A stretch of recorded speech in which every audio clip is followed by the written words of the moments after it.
Welcome to another episode of the San Francisco 49ers Morning Show. I'm your host, former NFL and NFL defensive back Eric Crocker. And as you can see, I am not at home. I'm on the road. I'm actually in Las Vegas. And I'm actually about to catch a flight in like 30 minutes. To Sacramento.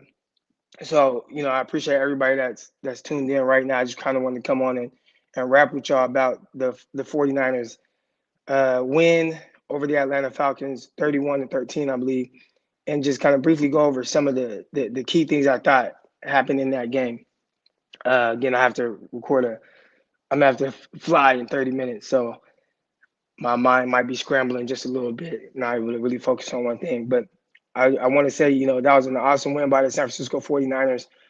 They came out, they handled the business the way that they had to, and that was big. The Atlanta Falcons, a team that a lot of people talked about as last in DVOA, right? Whatever that means. I don't even know what exactly that means. That's some analytical stuff. But I think it could be summed up as they're not very good. They're not very good. The Atlanta Falcons weren't very good on either side of the ball. They're just last overall in DVOA, whatever that stuff means. And, when you look at the 49ers, and I always talk about it, and people they come at me as if like I'm like some hater or unhappy about the 49ers and whatnot. But at the end of the day, I just want the 49ers to play like what I believe they are in my head. And when I watch a game like that against a team like Atlanta, you're supposed to handle them, right? You're supposed to handle them. And it was really cool to see the 49ers come out and do that. It was really cool to see the 49ers really on both sides of the ball, just flying around, making things happen, making plays. I'll talk a little bit, about the individual performances of guys, and I know you guys want to get to Ambry Thomas. We'll get to that as well. But just looking at the 49ers, and in my head, what I think the 49ers need to do to be a legit playoff team, you have to play in games like this. You got to hit those teams in the mouth, and you have to never let your foot off the gas pedal. And I thought the 49ers did an amazing job of doing that. The teams that you're supposed to beat, you got to beat them that way. Now, it didn't start off great, right? We're talking about the opening kickoff was fumbled. There was another time that Hasty kind of misjudged the ball while it was in the air. And, ended up, I don't know, 49ers had to try to drive like 90 yards or whatever it was. So they definitely had to figure out the special teams part of things. Special teams, just in general, not just Hasty, but, the punts. I don't know what's going on with Mitch Wishnowsky, his kickoffs. I like the thought of kicking the ball short of the end zone to make teams return the ball, but you can't kick it like 15 yards short of the goal line and just letting guys catch and run and get tackled at the 35-yard line over and over. So Mitch Wishnowsky has been pretty disappointing, but I really want to start off with the positives that I saw. And, you have to start with, one, the defense that showed up on the goal line after the kickoff return fumble by Hasty. Jaquiski Tart, man, he had big stops between the one on that first drive, and he had another one maybe on the last drive from Atlanta. But just Tart flying around, I thought 49ers might have lost him for a second. He he got his leg kind of stuck underneath the guy, and I'm like, oh man, Tart's out, not good. And luckily, they wrapped his ankle up. He came back. That was great. Tart made some big time plays on fourth down, right there in coverage. That first one against Pitts was terrific to knock the ball away. And I think Tart, he's a guy. I think 49er fans probably. I don't want to say that they don't appreciate Tart. I do think that the fans get frustrated with the time that Tart misses. But when Tart's on the field, there's no doubt about how good of a football player he is. No doubt about it. So I've always liked Tart, really, and Ward. I've had a great appreciation for both guys. I think they're both terrific safeties, especially when they're out there. But I think most people would say they are frustrated with Tart because of the injuries. But I don't think he's someone that you just replace. And one thing about Tart in his game, I remember watching the All 22 on Tart and being like, man, this is kind of boring. And the reason why Tart's like All 22 is kind of boring to me is because he was always where he was supposed to be. And it wasn't like super flashy, but it was just in coverage. He was there. He knew where he was supposed to be at. He knew where he was supposed to go. He's flying down. He's making tackles around the line of scrimmage. He's solid in coverage. Tart does a lot of really good things. And I think a lot of it kind of gets overlooked because, he'll miss games with injury. So shout out to Tart being out there making some big plays on fourth down stops. That was terrific. And, to kind of, we'll get into Ambry Thomas in a second, but you have Jimmy Garoppolo. I thought Jimmy from the jump was really good. I really want to talk about his performance. 1 second. Jimmy Garoppolo. Excuse me. How Jimmy played, like somebody tagged me in something today, and they're like, this chick had tweeted out, the Jimmy haters are quiet today, and a guy tagged me in it, like insinuating that I'm a Jimmy hater, and that couldn't be further from the truth. My thing with Jimmy is you start for a reason to get a certain outcome more times than not, right? So it's to win. And Jimmy, throughout his time with the 49ers, has been able to win. Now, in some losses this year, a lot of it, I don't want to say a lot of it, but there have been some losses that are out of his control, right? Where they lost. And at one point in the season, the 49ers were 2-4. There's a lot of people, we're the Kyle Shanahan. The 49ers were 2-4 on a 4-game losing streak. And that was a team that did not have those type of expectations. So from my standpoint, it was, if the way Jimmy's playing, which wasn't bad, some games, weird moments. Bengals game was weird, but Jimmy would have some weird moments. And if Jimmy has to play like that, where you feel like you got to run the ball 40 times to take the ball out of his hands, then at that point it's what are we doing? You know what I'm saying? Like that. What are we doing? That was my thing. But when people call me or someone comes out and says, "Oh, you're a Jimmy hater," no, I'm not. I just want Jimmy to play like what we saw yesterday. Now, again, that was an extreme. That was a more of an extreme example, right? I thought Jimmy was lights out. I thought he was sharp. He was on point. He made plays. I always talk about how at certain points you just need your quarterback to make plays, right? Watching the Bengals game, the 49ers went cold second half. Watching the Seahawks game, the 49ers went cold second half. And at some point, it's like, all right, like I need my quarterback to stop the bleeding. I need my quarterback to make a play. And a lot of times Jimmy just didn't make that play. So it's like, okay, I need to see that from Jimmy. And I thought this game, when things weren't perfect around him, he still made the play. Why didn't he get sacked? Well, yeah, Atlanta has the worst pass rush in the league, but there were other times when the pocket did collapse around him, and it was like, oh, he's about to go down, and he shrugged the guy off, made the guy miss. Guys hanging on him, get the ball out. You know what I'm saying? So you don't get behind the sticks. Those are the things where people say, oh, he's taking. Look at what do you want him to do? Look at this guy. I want him to make a play. And I thought he did a terrific job against Atlanta doing that. So that allowed the 49ers to stay ahead of the sticks. I thought he was extremely accurate. He's hitting guys in stride on the crossing routes. So you have the big run after catch opportunities. That was terrific.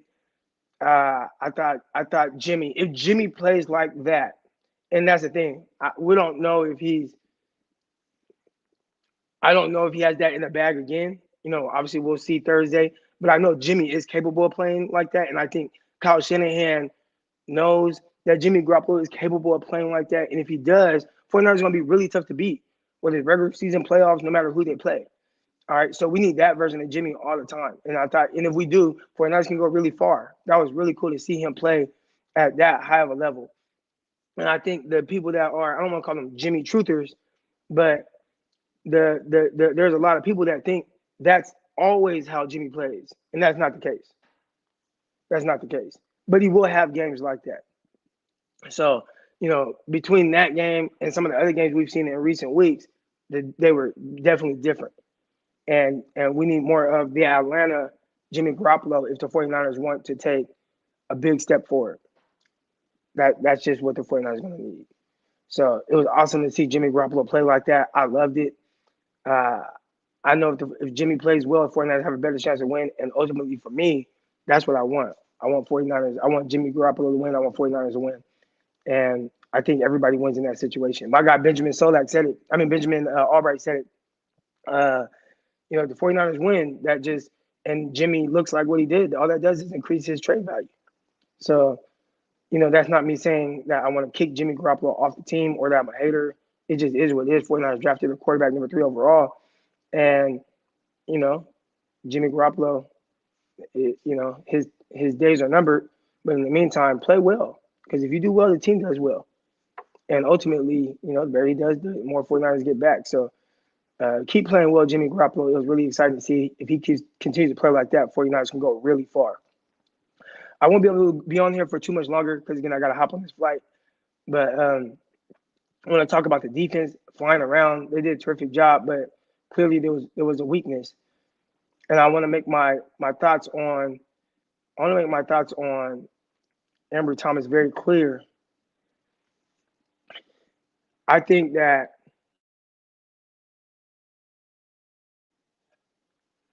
Ambry Thomas, he has all the ability, right? Whatever, and I always talk about that, right? Like when you look to draft a guy, you have to ask yourself, does this guy have the ability? Does he have the potential to be what it is I want him to be? Right? Same thing whether it's Trey Lance, whether it's Aaron Banks, whoever, right? Elijah Mitchell. You want to see signs of, can this guy do the things that I believe that he can do when I went to draft him? And when I'm watching Ambry Thomas, he can, right? I'm watching him. I'm watching him get in phase. Our guys just getting on top of him with speed? I didn't think so. Does he struggle to run with guys? No, I didn't think so. Is he getting in phase? Like, the crazy thing, he's doing everything right up until the catch point. So there's a couple of things I take away from that. One, you can't. It's not as easy as just saying, "Oh, Ambry Thomas sucks." Like, but at one point I was like, "All right, you kind of have to get him out because he's too much of a liability, right? Too much of a liability." I think how people felt about Josh Norman, how you guys think of Josh Norman in your head, where he would give up a play and you guys, "Oh, he's always this and that." That's not what you guys are thinking is what happened to Ambry Thomas.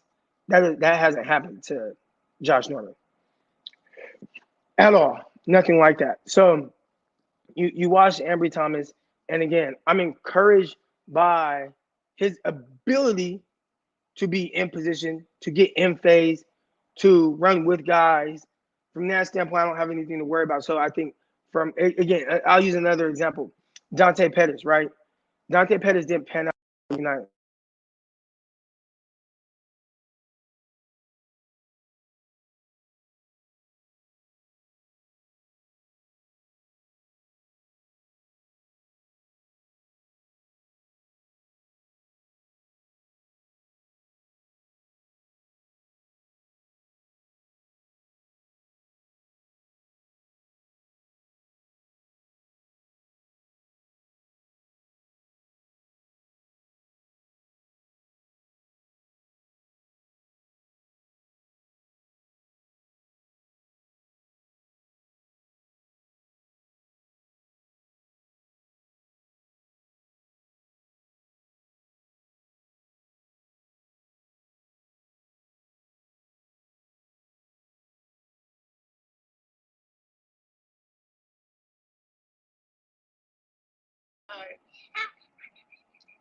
All right, am I back? 1 second, y'all. Somebody called me. Are you guys able to hear me now? I know I'm back right now. My wife had called me. See if I'm back in here.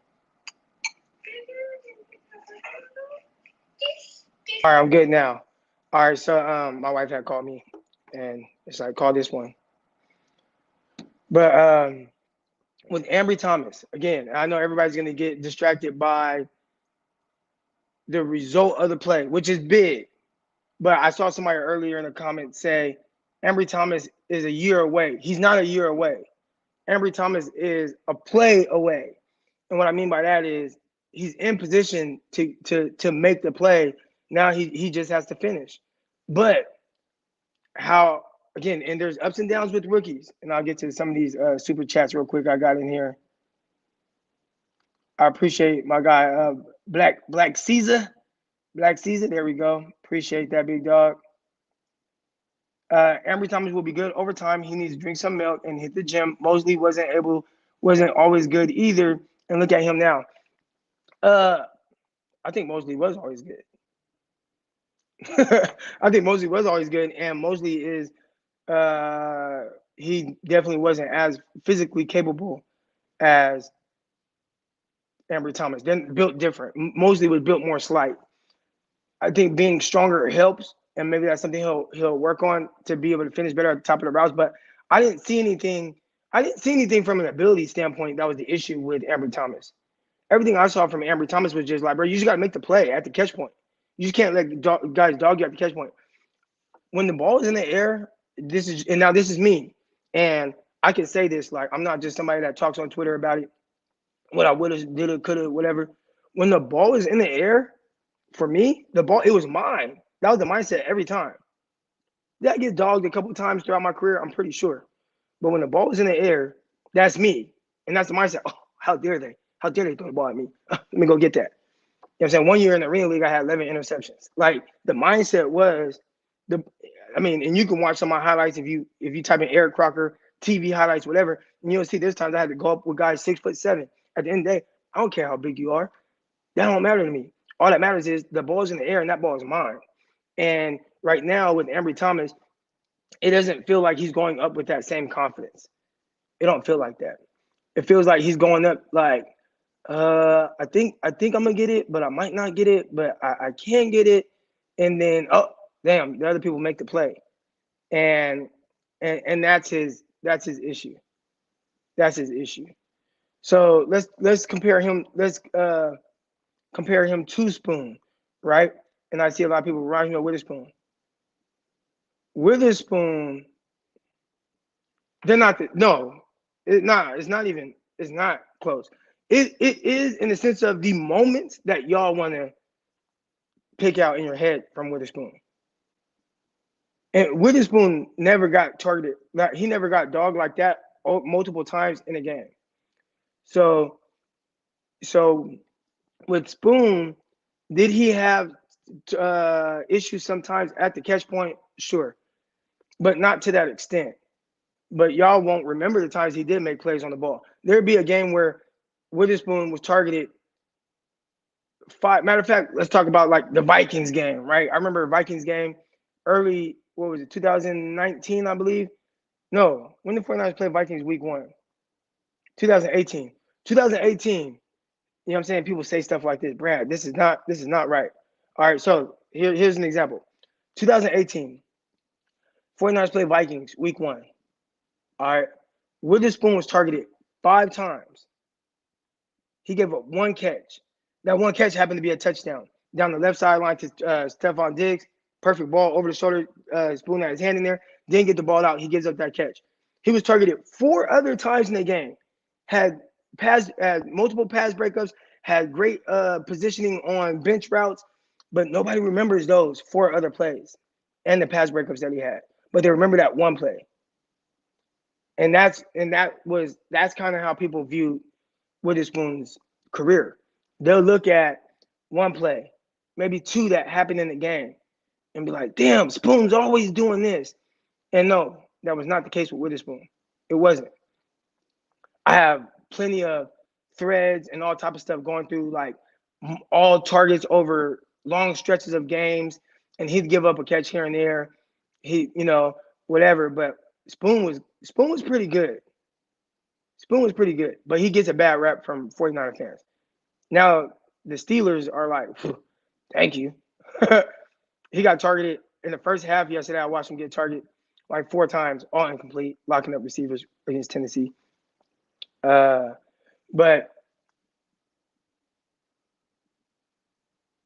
here we go. Hold on. Spoon in 2019 got cooked for 5 touchdowns in 2 weeks versus the Rams, Seahawks, Vikings. Yeah. Okay. Do you want to talk about it? All right. So I remember the Seahawks game. He gave up 2 touchdowns. One was to Lockett. One was to DK Metcalf. The DK Metcalf one was a fade. Inexcusable, right? At the catch point, you got to be able to guard that. There was another one that was in the back of the end zone on a scramble play. and he had perfect position. Obviously, didn't get the ball out. I would like to see how many times he was targeted in that game and if he made any other plays. Against the Rams, he gave up a touchdown in that game on the crossing route. You got to have a robber on the other side. They had him as the outside man, outside shade on the outside guy, which was Cooper Kupp. And all they did was drag Cooper Kupp across the formation. So Witherspoon got caught up in kind of the traffic of the pick play, which essentially that's what it was. It was Tripp's left bunch. Witherspoon was outside shade on that. So once they did the drag route right now, the only way to really help him is to get somebody to come down and rob on the other side, have somebody waiting on the other side. 49ers did not have that. Cooper Kupp was able to catch it and run in for like an 18-yard touchdown uncovered. So some of it, how much of it is good play, good scheme by the Rams on that? How much was it just Spoon can't cover? And that was always my thing when it came to Witherspoon, which people telling me he can't cover, which I was like, that's not the case. Will he give up plays? Yeah. He wasn't shut down, but he definitely was a lot better, in my opinion, than what most fans thought. Now, you can take plays like, you can take things like this. Where is it at? Spoon crumbles mentally under pressure. And you can take that, right? And you can say, okay, he crumbles under pressure without looking at the aspect of every play for a cornerback is pressure. So what do you mean by he crumbles under pressure when every snap for a cornerback is pressure? Because at the cornerback position, any bad step, any misstep here and there, it's 6. So the pressure for a cornerback doesn't start at the end of a game. Matter of fact, didn't he get a pick to seal the game against the Cardinals last year? When the 49ers beat the Cardinals, was it not pressure that time when he got the interception in the end zone to beat Arizona? See what I'm saying? So I think we pick and choose sometimes what we want to be a pressure moment. Cornerback position is always pressure. Every single play. Every play. Always pressure.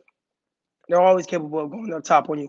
You got to be on point every single play. And any misstep, you're liable to give up a catch.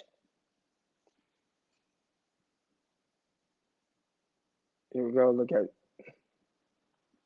If Spooner and Thomas can make those plays consistently, they would have been first-round picks. They were third rounds for a reason. They had measurables. I would say, yeah. I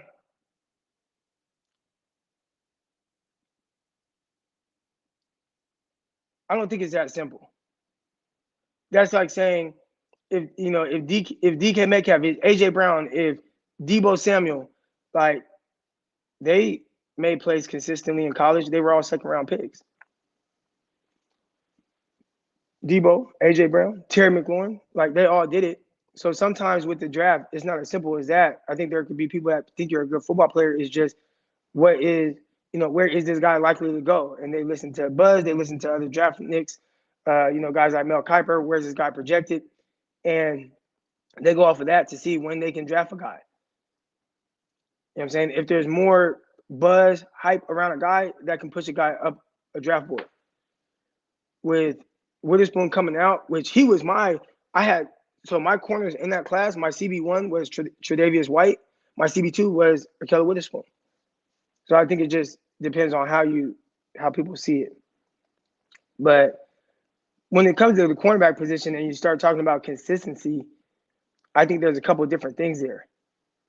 Because I can see if a guy has potential to overcome it, like Ambry Thomas, I think at some point it's going to start going his way. I thought that with Trevon Diggs last year. It kind of looks like Trevon Diggs a little bit. I remember Trevon Diggs was getting beat last year, and I was like, he's right there. Like he's challenging guys. He's right there. He just has to start making plays on the ball. This year he has 10 interceptions now. I'm not saying that's what's going to happen with Ambry Thomas, but I'm just saying just in general. My guy Darius here. The average fan doesn't respect the skill it takes to play corner. I don't know. Yeah, that's part of it. I think on top of not really understanding the skill it takes to play corner, I think they don't understand what all goes into playing corner and just what the life of a cornerback is. I think that's the part the fans just don't understand, the life of playing cornerback, and that's difficult. Those are wide receivers, not a cornerback. I'm talking about just what the thoughts of consistency at any position. AJ Terrell. AJ Terrell, okay, so you want to use corners. AJ Terrell was getting dogged. Like I saw him get dogged against Clemson. I mean not against Clemson, North Carolina. Dami Brown got him down the left sideline. Obviously we saw what happened with him and Jamar Chase in the championship game, where Jamar Chase was dogging him in the championship game. So AJ Terrell was the 14th overall or 17th overall pick or whatever, 18th overall pick in the draft still. He had moments of what you would call inconsistency. To me, it was just plays of the receiver winning. So it wasn't a matter of being inconsistent. It was a matter of plays not going his way in games. Ambry Thomas, when I watched him, I didn't see just this inconsistent cornerback. We sat down and watched him together. There's a whole full video over an hour of us watching Ambry Thomas film against Notre Dame and games like that. If you really want to see what Ambry Thomas looked like. So I appreciate it, Coach Johnson.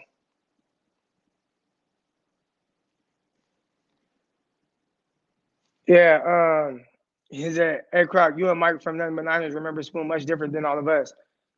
Well, if you go through a lot of my, this is the reason why. All right. So fans are the root word for fans is fanatics, right? So y'all are fanatics. So y'all don't look at it from the standpoint of the actual like analysis of the game. I don't think you guys care about that. All you care about is 49ers winning. All y'all care about is what you see with your eyes, right? And the casual fan, when watching a game, doesn't really watch things that go on outside of the play that happens in front of them. All right. So the fans look at a certain thing right here without looking at the totality of everything that's going on.